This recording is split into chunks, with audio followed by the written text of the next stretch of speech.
in my home, signs, wonders, and miracles happened all the time. They weren't something that were seen on TV or rumors. I didn't grow up learning about Disney characters. Elijah outrunning the chariot and Moses parting the Red Sea and Samson and his strength. And they became my heroes, my superheroes. The foundation that was being set for you as a kid, now the story starts to get pretty dark. Yeah, I could just feel demonic presences in the room when I was sleeping. I began to know that my mom was going to die when I was 18. I remember crying myself to sleep at times, knowing that she wasn't going to be there when I was 18. And sure enough, my mom went into the hospital. And so there was hope. Well, he'll heal her too. Why wouldn't he heal my mom? Like, do I really have to deal with this right now? Could I lose my mom?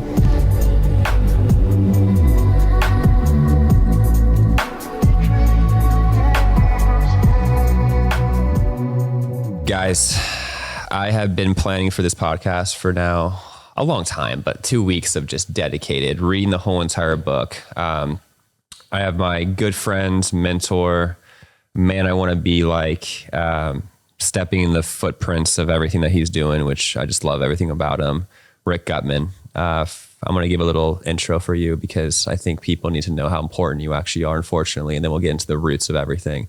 So 8-figure earner, very successful in real estate, diamond industry, sales, you name it, right? Really, really powerful. When you think of an entrepreneur, you think of Rick Gutman.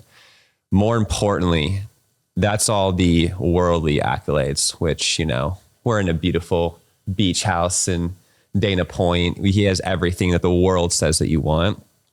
The thing that stood out the most about you was I would never have known any of that stuff when I first met you. You gave me humility when we first had that meeting. We went to a private dinner at one of our friends' house, and we talked for over an hour, and you did most of the listening, and I did most of the talking, and you were just absorbing what I was talking about, marketing and everything I was doing. We sat next to each other at a dinner table, and we just kept talking. You met my wife, and we just were just going back and forth. I left that dinner and I was like, I got to know who this man was because you left such an impact on me, right? I didn't see what car you got into. I didn't see your house. I didn't see your accolades. I just saw a big boy, a big man walking through that door, right?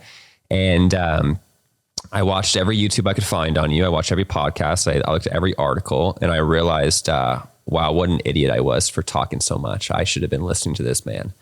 And so then I reached out to you, and you had the generosity to allow me to go to lunch with you. And we sat down, and I was fully just vulnerable about everything I was going through because I realized that this was a man that not only walked in the footprints that I wanted in the world, which was the materialistic things at the time. I wanted the wealth and the success and all the things that the world tempts you that you should want. But more importantly, I got to a point where I left the conversation thinking, I went in thinking you were going to give me the tips and tricks of the world for me to be more successful. You really gave me the soil and foundation that I need to build before I build all these different things. So I'm going to get into the full story about, where you came from. Obviously, we're going to just do a plug right now. This is Rick's book, Present Before Position, an amazing read. And I'll say, this is one of the very few books that I have notes on almost every single page, which Jared's not much of a reader. I am now, but I don't love reading full books. This book took me 2 days to finish, and it was captivating because the best part, it wasn't about the fruits that you have now. It was about the roots before the fruits. And so I want to start with the roots of who you actually are. Growing up, your family life, how you grew up. Did you grow up rich? Did you have trust funds? Did you have all the things that people probably think that you have now? Let's start from the very beginning of young Ricky. Sure. Well, I was born and raised in Southern California, and my dad was an LA County sheriff, and he taught karate for 43 years. I was the third child of 3, the youngest. And my sister's 9 years older than me. My brother was 16 years older than me. My dad was, like I say, in the book, he's just like an oak tree when it comes to the word. He was very grounded in understanding the word. And it was very important to him and his family because on my father's side, they were all from the bloodline of the tribe of Levi in the Bible. And they're all Jews. And in fact, I grew up going to bar mitzvahs and things like that. Even though we were Christians, we had large parts of the family that were still in Judaism. And my dad's dad had 10 children, and he raised them in the ways of Jesus Christ. And so my mom, she was deeply grounded in the Word as well. And when I look through her Bible now, it's just completely carved up with highlights and different colors and her pen and, all the different things, her thoughts.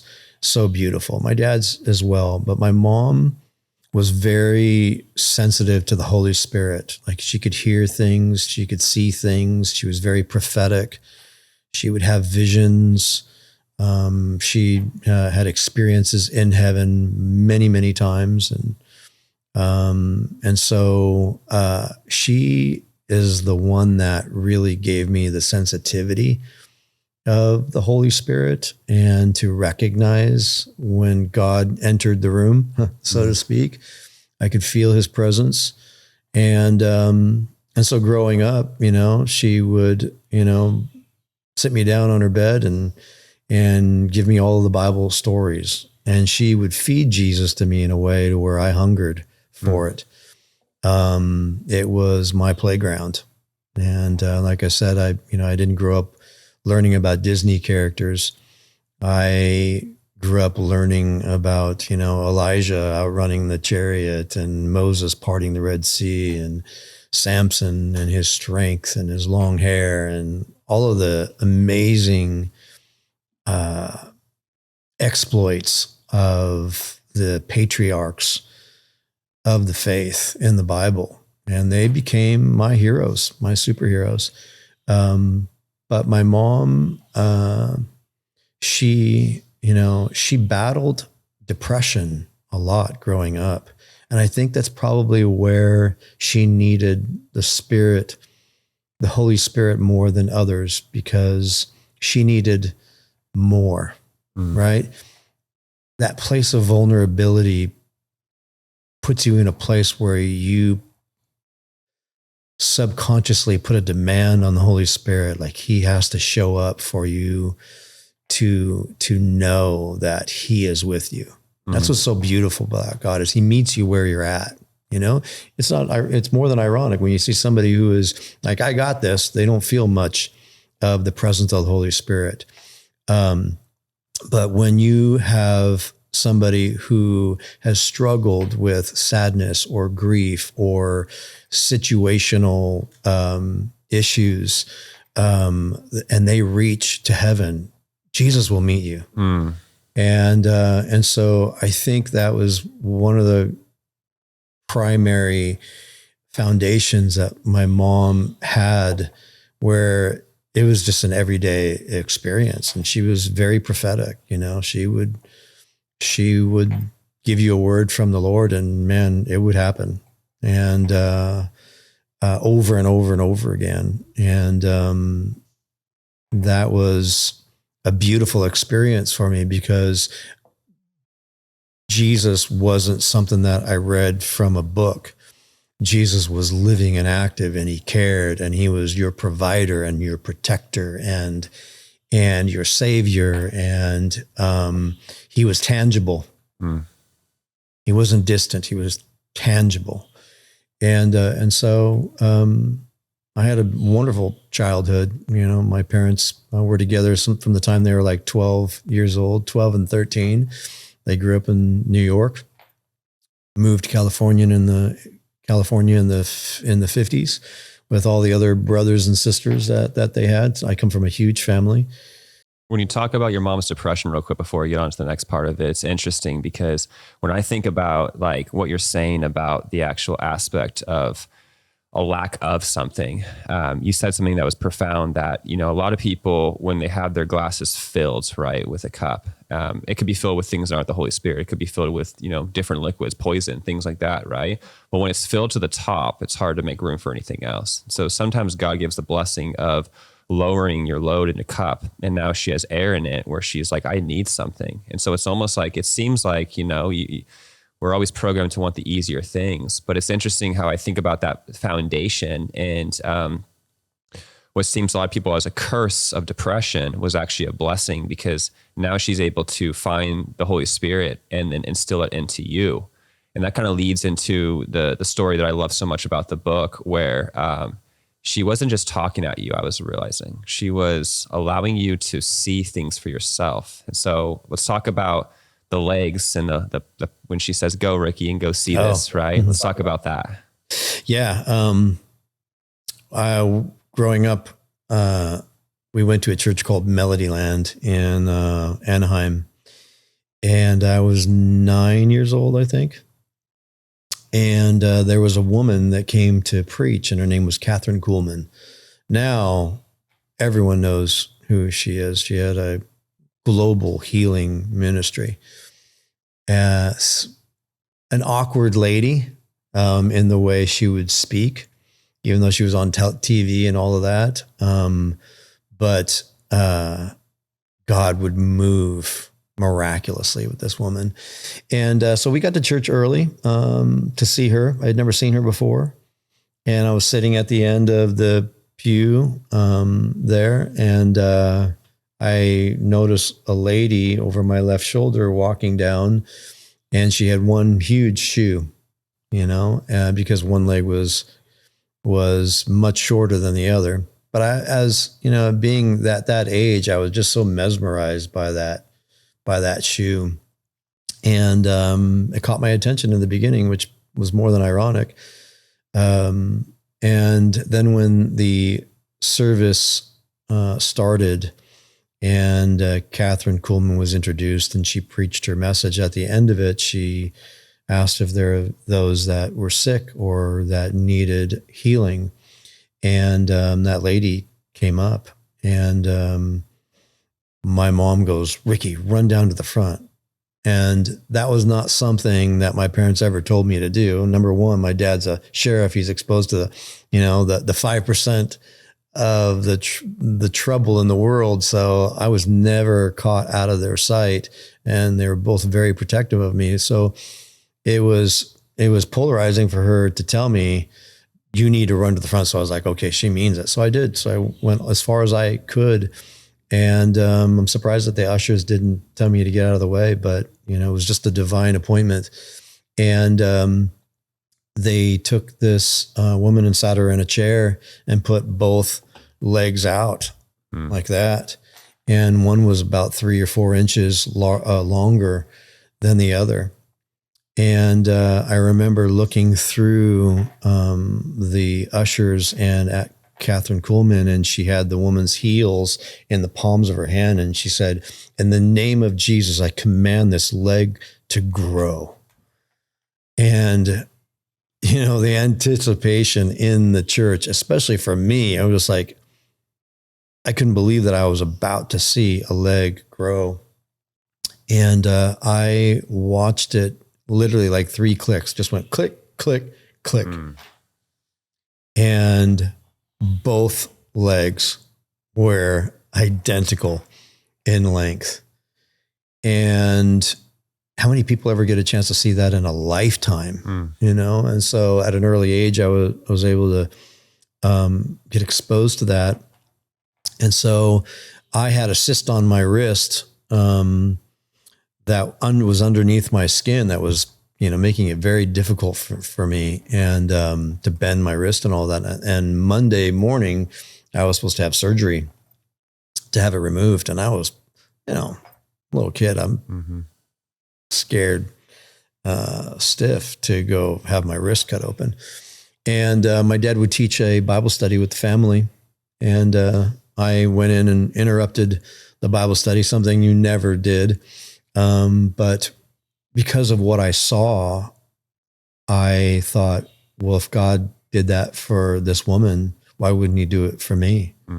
And so I asked if they would pray over my wrist, and all my aunts and uncles were there. And, I still see it while I'm talking about it, just putting my wrist out, and they all put their hands over, and they prayed. And then I left and went back in my room and went to bed, and I woke up in the morning, it was gone, completely gone. And I remember telling my mom it's gone, and my mom called my dad, and they were both very surprised. As I go back into that moment, I could tell, and the look in their eyes, like they were like, this is unbelievable. And I didn't even have to, go see the doctor a second time or anything. I mean, I just literally did not have to go to the appointment. And so I knew that God healed. In my home, signs, wonders, and miracles happened all the time. They weren't something that was seen on TV or rumors. So a lot of people are hearing this stuff and they haven't had experiences like that. What you're talking about is not just your story; it's actually biblical. It's interesting because when I go through the Gospels, when you learn about who Jesus was, faith comes up where if people would just feel like if they could just touch him, they'd be healed. And what does he say? Because of your faith that you've been healed. And so as a kid, that's why he also says have a childlike curiosity and childlike faith, right? You just believe. That's why you knew deep down, like I could get in trouble for, coming in and disrupting this Bible study, but you knew I need to do this for me to get, so that you did a crazy thing right there. But because the faith was so strong, God heard you and God saved. And I think a lot of people would hear that and say, well, God doesn't answer my prayers. God doesn't do those things. But then if you actually look at the faith involved with it, it's almost like look at God as like a vending machine where it's like, I want to put money in and I expect him to give it out. But you don't have this faith of, what, I really need this to happen. And so when I hear that story, when I was reading the book about it, I was just like, and it's funny because when you get later in the book, I think it's chapter 15 and 16, you talk about belief and faith, which is the most important part. And a lot of people kind of mistake those things for the aspect of, I'll only ask for this if God shows up. And God knows the heart. God can see right through it, right? And so the foundation that was being set for you as a kid was so profound to me, because now the story starts to get pretty dark. You would think, oh, great, this all sounds good so far. Rick's got a good childhood. He's got great parents. He's got, God's with him. God's answering his prayers. He's able to see that. And so a lot of people would probably think right now, wow, yeah, the guy's got it handed to him. But I want to fast forward now to age 11, because that's where I see the turning point in your book about desert seasons and things starting to happen. So can you take me through age 11 and kind of what happened during those times? Well, I don't know whether it was because I was, my mom didn't work. She was a stay-home mom, so I was always around her, and being in her atmosphere and the way she handled herself and the things she talked about made me very sensitive to seeing things that most kids my age did not see. And from an early age, I could feel demonic spirits in the room, and they would wake me up every night. And so I was more aware of demonic spirits than I even was aware of the power of Jesus, at that early in life. And my mom taught me how to pray and to bind. And can you tell me what you were seeing and what you were feeling during that time? Like when you said demonic spirits, like what did that actually mean? What were you feeling? Yeah, I could just feel demonic presences in the room when I was sleeping. And it just created, a deep fear of not wanting to sleep in my own room at night. And it just gradually got worse until I began to see things. And so it was the perfect timing for my mom to teach me about the power of the blood of Jesus. That became a real necessity for me. Because Now Jesus had to be my protector. And Jesus was no longer a person that was hanging on a cross in weakness. I needed the revelation that he came down off of that cross, that he arose on the third day, that he conquered death, hell, and the grave, and that he was right there in the room with me to make sure that I was protected. And so I had to have a deeper revelation of who Jesus was and how he had authority over these demonic spirits. And because he lives on the inside of me, I had authority over them as well. Otherwise, I would have stayed in torment, And so I would have these knowings here and there of certain things. And I think the one that you want me to refer to is I began to know that my mom was going to die when I was 18. And I remember just, and I had a great childhood. I mean, I played sports every day. I rode dirt bikes every day, like in the midst of having this amazing childhood and doing anything that I wanted, and, my parents gave me so much freedom and, growing up in the martial arts and being super competitive, like I was never a victim. I was always a victor. But when it came to demonic things, that chink in my armor needed to be fixed. But in the midst of that, I had knowings, and I at times would, be in my room and cry. I remember crying myself to sleep at times, knowing that she wasn't going to be there when I was 18. And one day she walked into my room and asked me, Ricky, what's wrong? And I looked up at her and I said, I just know that you're going to die when I'm 18. And I'm 11 right now at that point. And again, I said this in the book because I feel like it deserved an explanation. But when I look back now as an adult, as a parent, can you imagine your child having a premonition like that and saying that to you? How devastating and shocking it could be. Like, could that be true? The type of fear that it could deposit, a seed of fear. And, but on my side of it, it was my only way of like begging her, please don't leave, like do something about this. And so that, as I grew up and had a great young life, it was always overshadowed and became like a type of depression in my downtime because I would think about that. And then, sure enough, on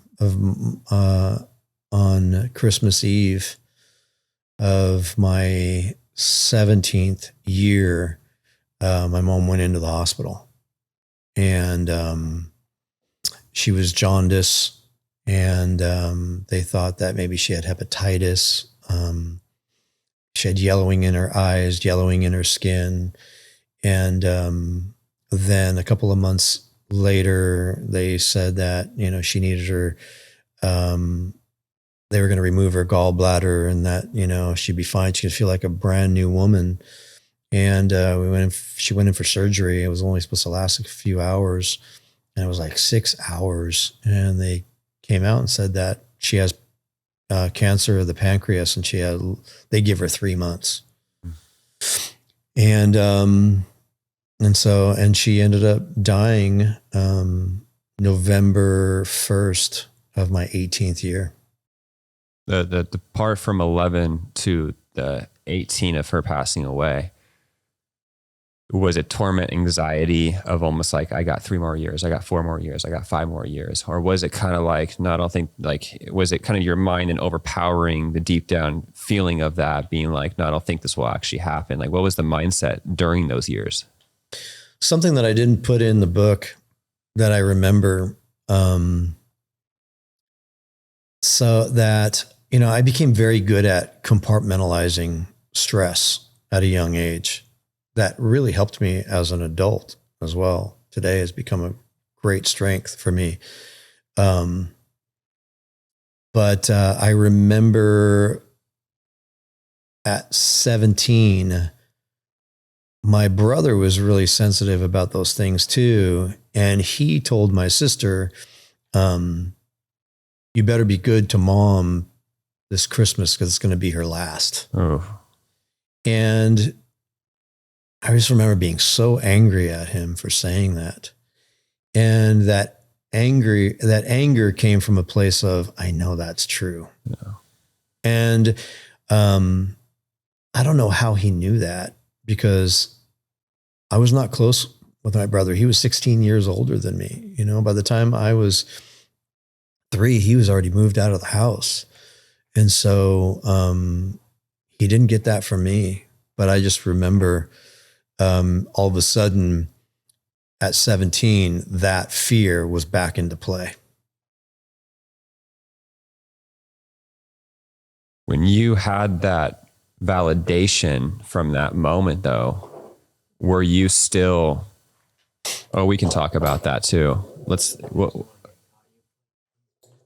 No, I like it. Let's have him do it. Let's talk about that real quick so we give the audience. I gave Rick some crucifixion nails. Rick isn't just holding nails because he likes to hold nails. These are actually forged crucifixion nails. So really cool thing. So yeah, I mean, we can play with them however. I guess I didn't give a little tip. Rick is just playing with nails the whole time. Back to the validation that your brother gave you that. So I know you compartmentalize everything. What I want to know is, were you tormented? Were you angry with God during it? Or was it more of a denial? Like, I don't think this will happen. Because you're saying like, you felt like it really was going to happen. And that anger came from like, okay, now I feel like it's validation. Was it any of those emotions up until the point of she passing away? Or was it wait, and then passing away? And then it's like, no, it was always there. It was always present. But because of, I did really well at putting things out of my mind, that I would try to forget, you know, and I had to learn how to be optimistic, that maybe it wouldn't. You know, my mom was so close to Jesus. She was the closest thing to Jesus that, you know, I had ever known.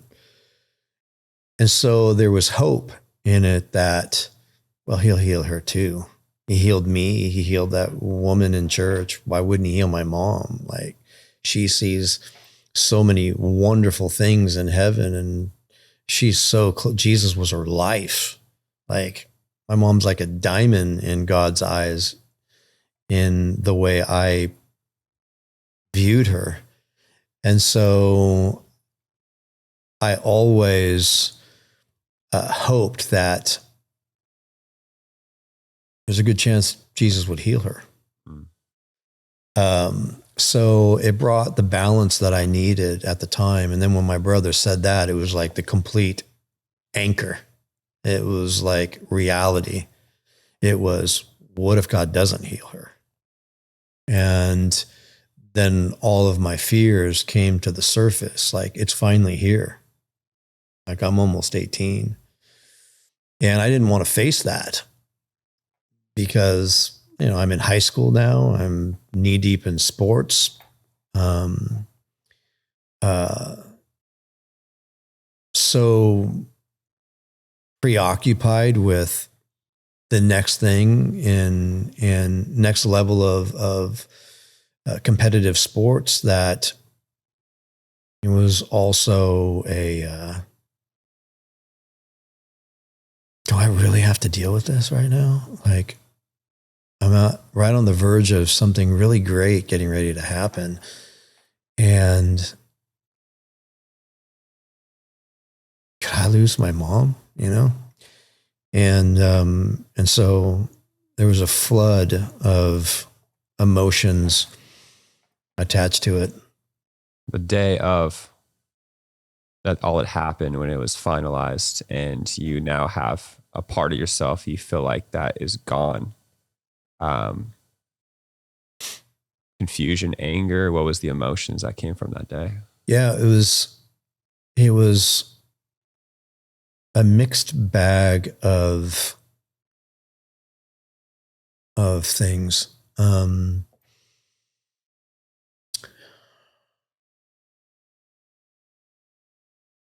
On one side, it was deeply painful On another side, it was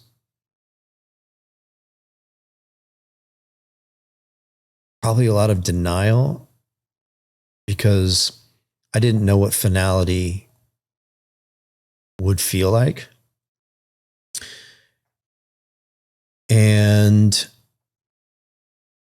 in another facet of it was I've had 7 or 8 years to expect this. And when she passed away, the pain found it hid into it in a deeper place in my heart. And people were looking at me like I had one good cry. And after that, it was like, does it even bother him? And I don't know if that was denial or what that was. But I did draw a piece of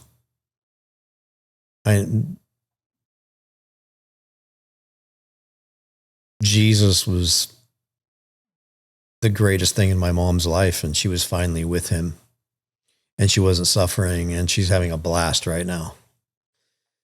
And so I drew peace from that, but I was very angry at God because he had healed me, he had healed other people. I'd seen so many signs and wonders, and then he didn't heal her.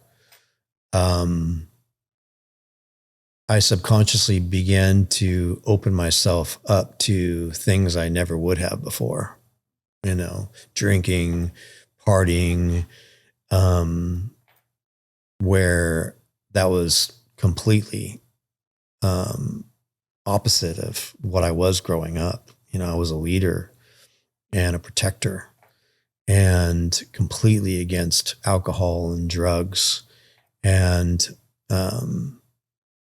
you said something I in the was book the trendsetter, I wasn't the follower. You said something in the book that was profound, and she used to say, Ricky, you're a leader, not a follower.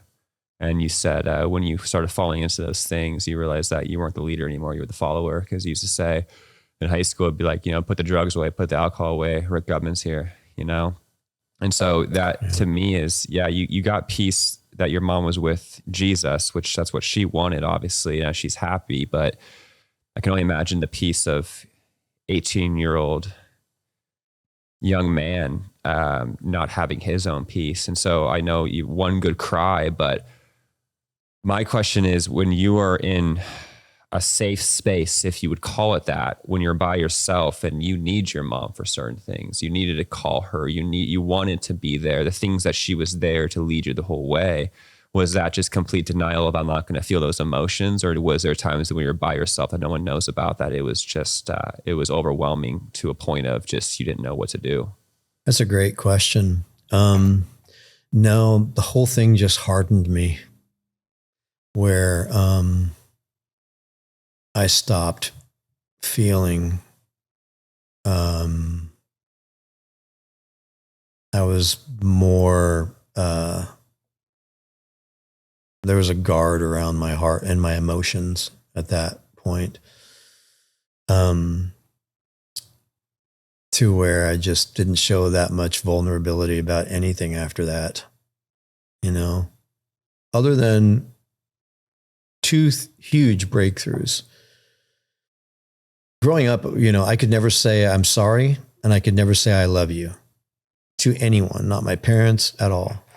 And then on the last 24 hours of my mom's life, my aunt said she's in the throes of death. If there's anything that you want to say to her, say it now. And I had all this well of stuff on the inside of me that I wanted to say to her growing up, that I didn't, because I was so prideful about sharing my feelings, because I felt weak if I said I loved you, and I felt weak if I said I was sorry. And I just remember being by her bedside when she was comatose and at home, she was in hospice here at the house. And so I just remember got by her bedside, holding her hand, and I'm sure she could hear me, but she was out of it. And I just told her how much I loved her, how sorry I was, if there was anything that I had ever done to hurt her feelings, and told her to go be with Jesus and go be with your family and da da da da. And so it freed me from that point to where it became very easy for me to say I'm sorry, and very easy for me to say I love you. And both of those things became a strength to me instead of a weakness. That part changed catastrophically on the inside of me. But after that, it was just a 5-year stint of me just being like, if this is what a Christian is, like, I don't want any part of it. Like, I'm doing what I want to do now, because, I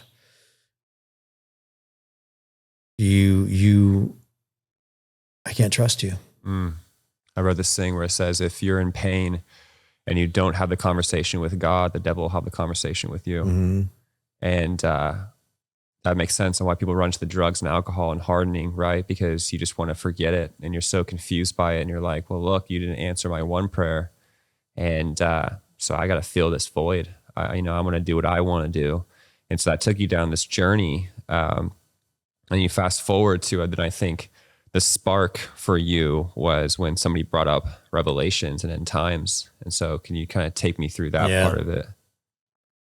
Well, my life dramatically changed as soon as my mom died, because my mom did everything for us. And immediately I had to cook, I had to clean, I had to fend for myself. My dad was working full time, and I needed to become a man very quickly. And my best friend's father was in the marble and tile industry. And he said, why don't you just come work for me? And so immediately I had to get up at 4:30 in the morning and meet him at the parking lot, and I'd hop in his truck and we'd go to work. And, I was doing hard labor for 4 or 5 years after that, but I grew up very quickly. And looking back, I think that was probably the death of my mom. I hate to say this, was one of the best things that happened to me too, because it put a demand on me to step into ownership of my life, where her being in my life would have slowed that down. God took the training wheels off. Yeah. It's something to be said about hindsight being 20/20, because I can look back now and see God's allowance of certain things informing me that if my mom was still here, I would be very different today. I'm not sure I would have walked out the things that I did. I certainly wouldn't have carried the strength that I do today as a result. And he wouldn't have been able to use me in ways he was able to had I not overcome grief, sadness, fears, becoming a man. I would not have been able to step into that kingly role I think he was preparing me for. God's picky with who he picks. And that's why I think it's interesting, because when we go through a desert season, a hard season and all that, and I think people throw out the desert season a lot, where it's like anytime one thing bad happens in their life, I'm in a desert, right? And you think about that. I think like a rubber band, right? People ask me, like, who do you think are the people that are most miserable in life? And I would like to argue that it's actually trust fund babies. I witnessed a trust fund kid that lived in Emerald Bay, and his dad got him a black Lamborghini. He wanted a red Lamborghini. And this guy was miserable. He was crying. He was pissed off. And people are laughing at that statement. Like, this is ridiculous. What they don't understand, though, is he's never had the pain and the struggle. So the rubber band is so small that he lives in this area where he also doesn't get the happiness. Yeah. And so when God stretches the rubber band and he gets to a point where it's absolute struggle, losing your mother, losing all these different things, losing your identity, being lost, going to drugs. Who am I? I don't have guidance, right? It's pulling this way for a long time. But then what God's eventually going to do is then all of a sudden you have no idea the plans that I have for you, right? And that's why I love what God can see the future, because he chose you, and that's how I see it in that way. And a lot of people wouldn't, right? A lot of people, God's not going to give you more than you could handle, and he knew Rick could handle a lot. And you look at everything you have now, and I think the coolest thing about it is that means nothing to you. And so many people that I see that care about, oh God, if you give me suffering, but I have $1 million house, I have multi-million-dollar investments, all these different things.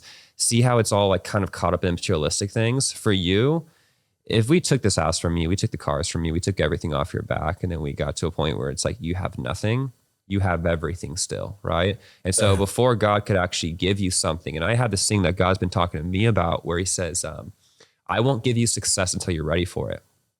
And I heard that at a young age for me, and I thought it was more about, okay, I'm going to just learn how to be humble. I'm going to learn not to be egotistical, right? And what I realized that he was actually saying is, no, I need to build your foundation. I need to make sure that we can build this thing on a rock. But if you hijack the process, I'm going to allow you to do it. And so that kind of gets into the part of your book that was so profound for me, where when God told you about your voice and how powerful your voice was, he says, Rick, you can build people up, but you can also tear them down.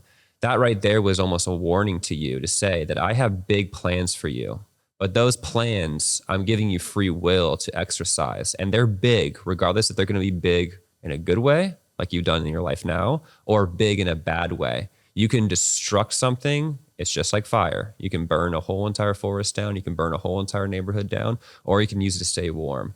So when we kind of get to this point, and I kind of want to segue during this, because the Revelations was, a big thing for you to get back in the Bible. You talk about how you did tile from 4 or 5 a.m. in the morning, and then you go until 11 o'clock and you just read your Bible the whole entire day. What gave you that burning desire to get back into the thing that you were so frustrated by? Because again, if this is Christianity, I don't want any part of this, right? You took my mom. What was that sparking moment for you to finally be like, maybe I should start to open up this thing again and start to dive into it? Where there's a backstory here that I should probably shed some light on before we get into that. And that is, as early as I could remember, I used to ask for wisdom. I just remember, like, even at 9 years old, maybe 7, I just remember my whole young childhood always asking for wisdom. Why was I so fascinated with wisdom? Why did I want it so bad? And why did I want to become wealthy? I remember sitting under the table, because when I was supposed to go to bed, and listening to all my aunts and uncles talk about how they could have bought this and they could have bought that. Or remember, that field on Long Beach, on Beach Boulevard in Buena Park? Mm-hmm. And it was like $30 an acre. And look at it now, there's a shopping center there. Like, I could feel their regret of all the opportunities that they missed. And so I'm this kid that wants wisdom so bad. I have so many questions about so many things that I wanted answers for. I'm super competitive. I want more than what my parents had. I can feel their regret on opportunities that they didn't take advantage of, and I never wanted that to be me. And when you want wisdom, God doesn't just show up like he did with Solomon and like said, boom, you have wisdom. What a gift that was. When you want wisdom, God takes you to the gutter. He hits you with resistance. He allows things to happen in your life because that's the way we learn. Mm. And so when you put that frame around the things that I'm going through at that time in those seasons, it's filled with pressures and setbacks and sadness and depression and victories and joy. And and a myriad of experiences, and most of them demanded a trigger on the inside of me to become bigger than the obstacle that was standing in front of me, whether it was emotional, physical, spiritual, financial. And I look back and I realize, like, my God, the Lord was answering my prayer. He kept saying yes. Every time I asked for wisdom, that was his answer. He's like, okay. Now, in our mind, we're like, be careful what you wish for, because if you ask for wisdom, he's going to allow a bunch of stuff to happen to you for you to grow in the pain of experience. And for God, it's probably like, beautiful. I'm so glad that he's asking. I have to allow these things. He's going to be okay. It's going to hurt a little bit, but you're going to be okay. And in those seasons, we have so many questions and anger and frustration. Like, we don't know. His ways are higher than ours. When you look at, you're trying to communicate with a dog and they look at you like, I don't know what you're saying, but I think I know. It's like us when God speaks to us and cultivates us and prepares us. There are certain tests and seasons that we go through that we just want to shake our fist at him because we don't understand why he's allowing this to happen. He's like, you don't understand. I'm giving you a gift. Mm-hmm. I'm giving you authority. I'm giving you the wisdom that you've been asking for since you're a little kid. I know you're mad at me, but I'm saying yes. Mm. And so after my mom dies and life becomes, as an adult, becomes full of challenges, I decide not to play competitive sports anymore. So now there's a regret attached to that. And I was a gifted athlete. I was a world-class sprinter. I was running 4.3s and 4.2s at 19 years old. Who does that? There's a handful of guys in the whole world that can run like that. And naturally, without anyone teaching me how to run. And now I'm at a place where I'm just closing the page on that because I'm just pissed. Yeah. And so now I'm working my tail off. I'm doing hard labor. And at that time, war breaks out in Iraq, and we go into Kuwait. And I just remember 4:30 in the morning being in the car listening to the radio with my buddy's dad on our way to the job site and listening to what was happening. And in the midst of that, there was a guy on the radio that would talk about end times and that what we're witnessing in the Middle East is prophetic. And that had a different sound to it. It caught my interest. And I was like, well, I want to know about that. Where is that in the Bible? Well, this is prophecy. What does the Bible have to say about those things? And every morning during the season of war, it's a constant reminder. And so I wanted to know. And I realized that all of the years that I had sat at my mom's feet and been to church and listened to Bible studies and listened to the experience that she had, that I had never read the Bible for myself. I knew I could tell you all the stories in the Bible like it was a movie, but I had not read it for myself. And I couldn't identify the words on the page in my heart. And God just triggered a childlike curiosity in me to really know end times. And I began to study it. So when we got off work, I decided I'm not going to go to the gym. I'm going to take a whole year off. I'm not going to train one day. I'm giving this to you, God, and I'm going to study day and night. I'd wake up at 3 a.m, reading, stay up all day. I'd just eat and read, and I wasn't dating anyone. I was completely abstinent and just buried myself in wanting to know scripture, and I wanted to know the interpretation of it, right? So I would read, King James was a difficult verbiage for me. And then there was the New King James, which was a little bit more watered down. And then there was just the Living Bible, which was like kindergarten level. Mm-hmm. And I wanted to know the Bible so badly that I would read chapter 1 in King James, chapter 1 in New King James, and chapter 1 in the Living Bible, which was totally paraphrased. So it'd be chapter 1, chapter 1, chapter 1, chapter 2, chapter 2, chapter 3, through the whole Bible, because I wanted to know. And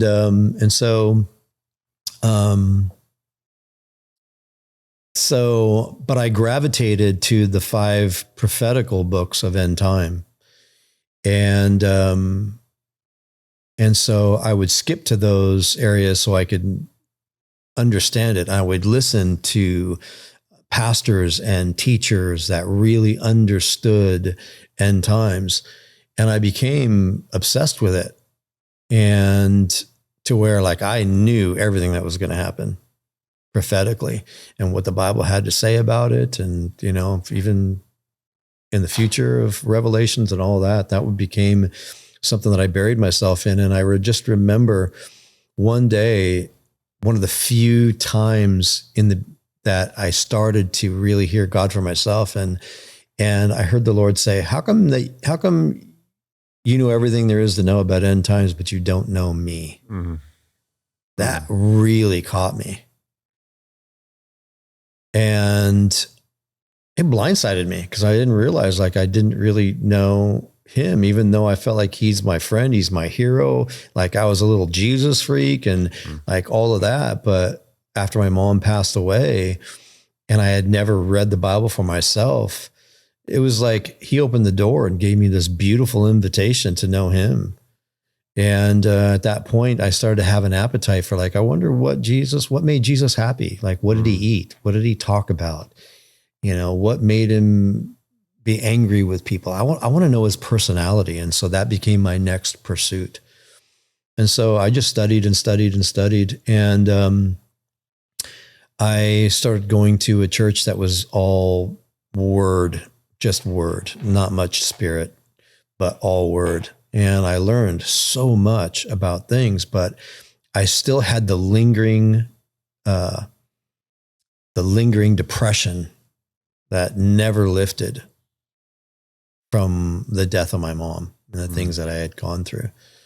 And my girlfriend and I had broken up, and that was just, you know, gave me a double dose of the sadness because it was like losing my mom all over again. Because, you know, she was my first love and she knew my mom. And so, yeah, losing her was like losing my mom all over again. So I had this double layer of depression that even though I could quote the word and I even began to teach Bible studies, why did I still wasn't free?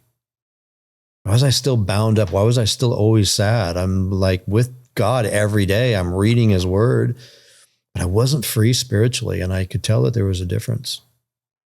I needed that freedom. I don't want to get too far ahead of us, but I needed deliverance. I needed spirit life. So there's something you said about the Father with God that I want to make sure people understand about that. If you look at a human father, for example, right? And sometimes he needs to tell, you see my son, right? He wants to touch the hot stove and then I tell him no, right? And he then starts to cry because that's all he wants to do. Well, Dad doesn't mean that's all I want to do. Now I know if he touches it, he's not going to be happy. Well, he goes again. He wants to touch it again. No. Okay. He still wants to touch it, Rick. He still wants to touch it. Finally, it's like, okay, I'm going to allow you to do that. He touches it, screams. Now starts to go, oh, right. Now he never touches it again. And so there's this thing where I think people realize that like God is a father. So you treat him like a father. And so when you're going through hard times, even if you're frustrated with him, go to him. God, why are you doing this? Like a son would do it to a father, because there's a statement that the world says where it's in the beginning, you idolize your earthly father. And then you get to high school around those times and usually you demonize them, right? You don't know anything, you don't know, right? And then all of a sudden you humanize them when you get older. And so it's almost like the walk with God is also kind of that process, because when you're a child and you're brought up in the church, which some people aren't really sometimes. So sometimes they kind of skip this phase where God becomes your idol. And for you, he's my idol. He's all the scriptures and all the different characters in the Bible. And then the mom happens and I see a little bit of a demonizing of him, of I don't want any part of this, right? And all that. And those phases are going from phase to phase where it's almost like refining of who you actually are. And there's a part of your book that you talk about refining of a sword.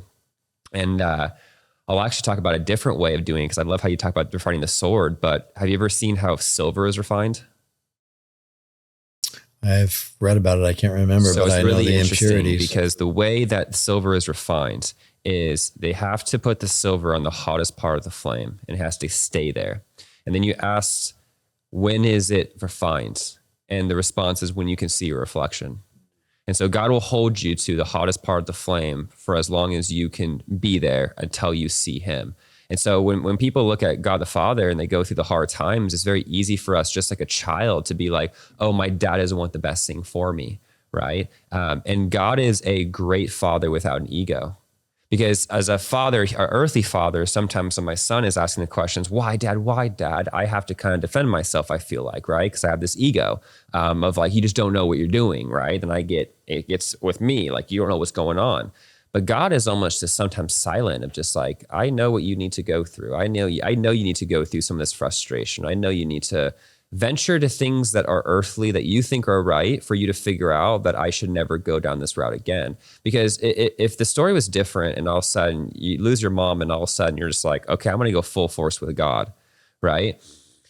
You don't know if the story ends up being the same, because you got to experience those negativity things to realize, and I don't think you'd be as relatable to me, because the first thing that I told you was, hey, Rick, I smoke a lot of weed. And we've been battling that for the past 3 weeks, right? Or 3 years, I would say. And I always try to go to people about those concepts of like, well, why, right? And for you, you're the first one that wasn't judging me. It was more of just like, hey, like, it's just not going to serve you anymore. And I really didn't take that to heart until recently. So I have to put this in there, 92 days sober, and it doesn't serve me anymore. Wow. And before I would try to go, I would have meetings with you, and then I would go about 30 days of being sober, and I would only think about it. Cause like when you don't want something, it's all you can think about. It's all I just want to, like, right. And so it's almost every day you're just trying to, not today, right? And then it got to a point where it didn't serve me anymore. You told me God will fill up your cup with this. Like he will change everything. And you need to go to him. And that's the first time I went to him with it. Before it was, you see, I was still Jared, right? Like I was being the rebellious son of, I know better and I will do these things for me, but not for you as the father, right?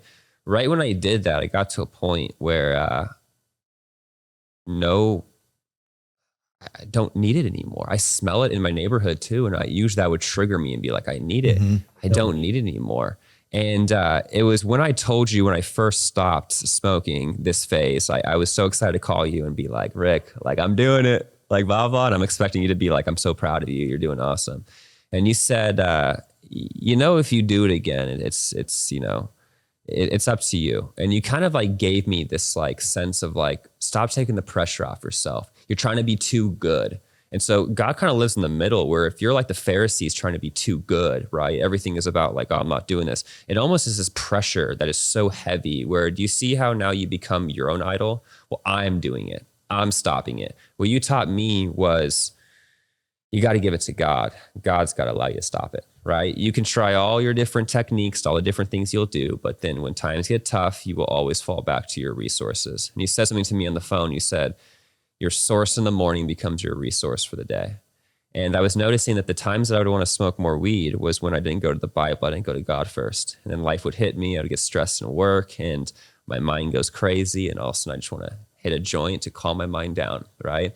And I think about that because that changed my life completely to the point where I don't think you understand. And this is the coolest thing I've heard, especially with somebody like you that impacts so many people.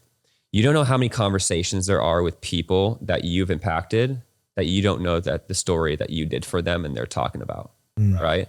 And so for me, it's like, I'm able to share this with you, but you've been able to do this for a lot of people.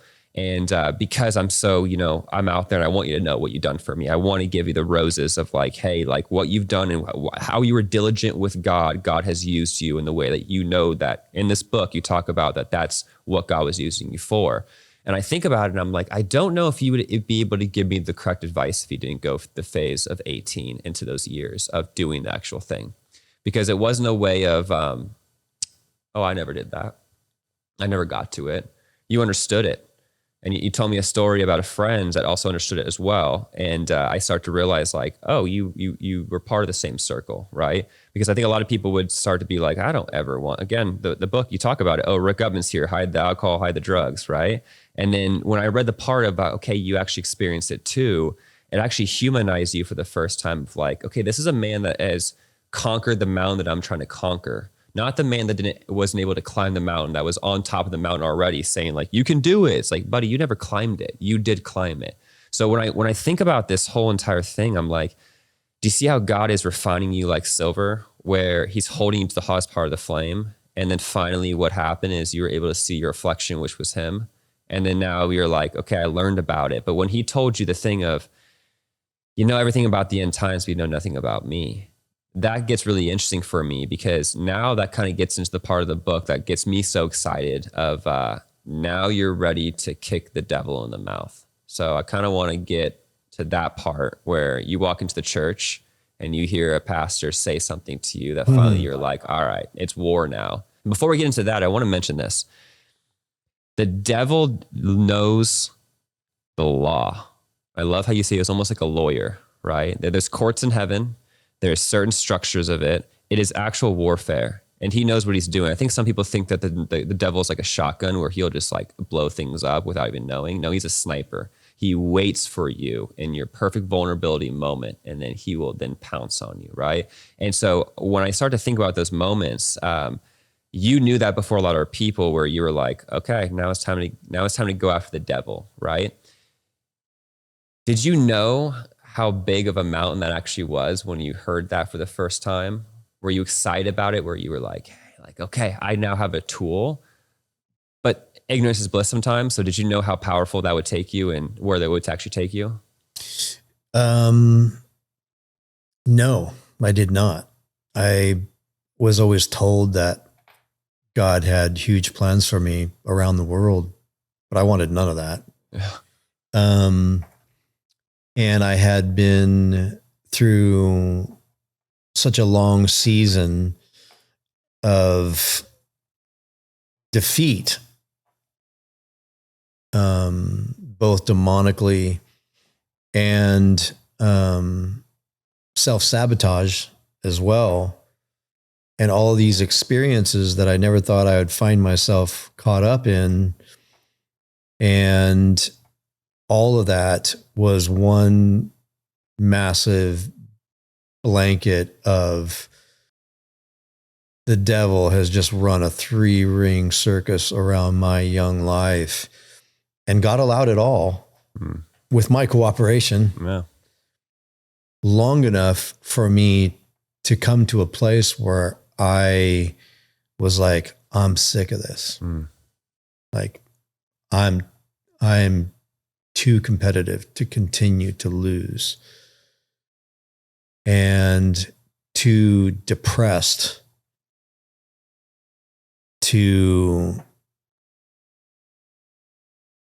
think that I can do this on my own. So now I'm so vulnerable. So before I walk into this church, I start going to the church that I belong to, which was a chain of churches. And I couldn't just go on Sunday and get what I needed. I left with depression. Then I lived in the Inland Empire. Then I would go on Mondays to a different church, same church chain, but a different pastor on Mondays. Then I would go to another one on Wednesdays. And then I would come back to mine on Sundays. Every single time I'm just praying and asking God, please set me free. I'm thinking, because there's not a church open enough to fix me. So you're just seeking. I'm just like, I need freedom. And can I go to church 7 days a week right now? Because right now the only moments of freedom I have is when a pastor is speaking, but I would feel a little bit of joy during the service. And then by the time I hit the parking lot on the way out, the devil was waiting for me at the door again. And so at this point, I am so bound that I am like willing to go back to revisit higher levels of understanding that I was shut off to before. And before I go into this church, the story of my niece, Katana, she was living in Fresno, California, and her and her husband were in ministry. My niece was 7 years younger than me. It was my oldest brother's daughter. And I am 27 at this point. And so she's just young and she's already married, and her and her husband are in ministry. And she was like, Uncle Ricky, you need to come here. And she'd put me on the phone with these ladies that would prophesy over me, and they would literally like read my mail. You know what I mean? Like they're telling me all these things about me that my niece doesn't know, nobody knows me, and telling me about my future, not fortune telling, but giving me prophetical words of what I'm going to do for the kingdom and what the plans that God has for me. And I knew what they were saying were the truth, because it bear witness from when my soul, like in my prayer closet, God had been preparing me for these things, but I just kept saying no. How are these women know? How do they know? So I drove the 6 hours to get up there, whatever it was, 3.5 hours. It seemed like 6. And as soon as I walked in the door, they're like, "Are you Uncle Ricky? Can we pray for you, man?" And they sat me down on a seat and they came over to me and just started praying over me and started praying in tongues. And I could not understand what they were saying, but I could feel the presence of God so rich. Like the hairs on my arms were standing on end. And it was like, my mind was not confused, even though I couldn't understand what they were saying, but my spirit was leaping. Like, oh my gosh, like it was parched. There was a watering that was taking place that I hadn't experienced since I went to Melody Land with my mom and dad, because those churches were free in the gifts. The Spirit of God moved. There was hope. There was abundance. There was faith. There was strength, victory, joy, peace. All of the things. There was life. And the churches I was going to were sound word, but there was no life, no spirit life. And even the music was dead. And so they said, there's a pastor that just started a church in Santa Ana, and he's very prophetic. And the church just started like 2 weeks ago, and God is sending you, and it's going to be like a spiritual boot camp for you. And I heard boot camp, and I was like, okay, that's something I never heard before. And a week before that, I just remember sitting down with somebody and going, I just want to do something where I can I want to be able to kick devils. I want to be able to fight demons. And I remember sitting across the person across the table was like, and they're deeper in understanding of godly things and how spirit things, how things in the spirit actually worked than I knew back then. And they were like, no, you don't want to do that. And I'm like, okay, you have a reverence that you're saying, but like, yeah, I really do. Yeah. Like, I can't shut this off. I want to get even.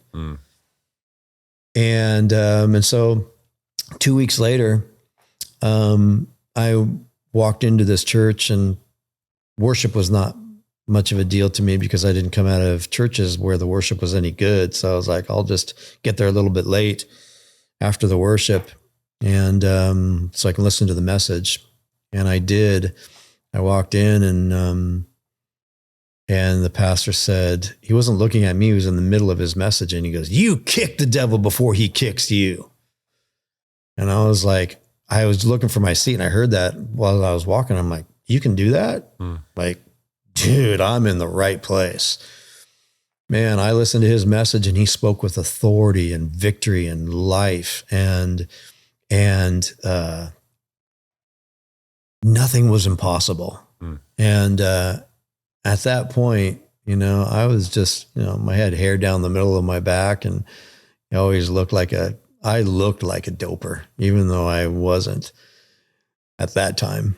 And, but I just liked having long hair. And so I didn't really fit into these types of churches because everybody was wearing suits and you wore your Sunday best and everyone looked like pastor did. And they part their hair on the side like pastor did. Everyone was mimicking pastor. And I looked like this beach dude, and I never fit in aesthetically.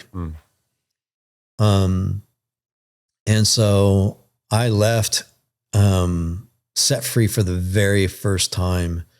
And it's so interesting too, because I obviously was speeding. I got pulled over 2 times on the way home. It was a 45-minute drive for me, and I got pulled over both times, and both times the police officers let me go. And I'm like, "You don't understand. Like, my mom died. I've been depressed my whole life. I went to this church for the first time. I'm free. Like, I don't care what you do to me. Like, go ahead, give me the ticket." Like, that's what I was literally saying to these police officers. And both of them let me go. I don't know why, didn't even write me a ticket. And, I went home completely set free and changed for the very first time. And then I started going to that church 3 days a week. So we got the part where we now skip to the part where then you're like, I want to do something, right? And you start setting up something in your little community center where you're now trying to just do something with this. I want to actually proceed. So I want to get into that part a little bit, but I kind of want to fast forward a little bit then into like the good stuff. Before we do that, are we good with camera? Can we roll on this? Because this is going to be the good part. Okay. Pause and reset on this. Because I think what we're going to do is let's do part 1, part 2, because this is when it starts to get really good.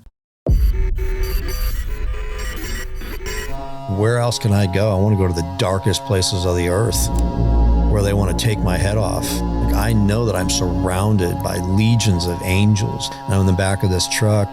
I started seeing these lights, these fireflies, and I had never seen those before. When I realized what they were, God just started speaking to me. This was actually the very first time Jehovah spoke to me. To this day, I still can't explain it other than that is what God gave me that day in the back of that truck. You walk in the door and it was just a magnet. It was complete presence of the room where I was just, I got to talk to this guy. I got to go by him. Now we're going on mission trips. And I want to warn all the audience here too. Every single night at 3 o'clock in the morning, these 2 demons would show up in my room, a little 2-footer and one that was about probably 9 feet. I was petrified. And all of a sudden, Jesus put his hand on my left shoulder and he goes, "Use my name." There's a junkyard in Cairo. It's probably 5 or 6 miles into this junkyard, and there's 900 people in this tent. So when I go up to preach, I hear this deep growl cough. Every single one of them are doing the same cough. And I realize immediately, those are devils. That is a demonic manifestation. I put my knee right in her gut.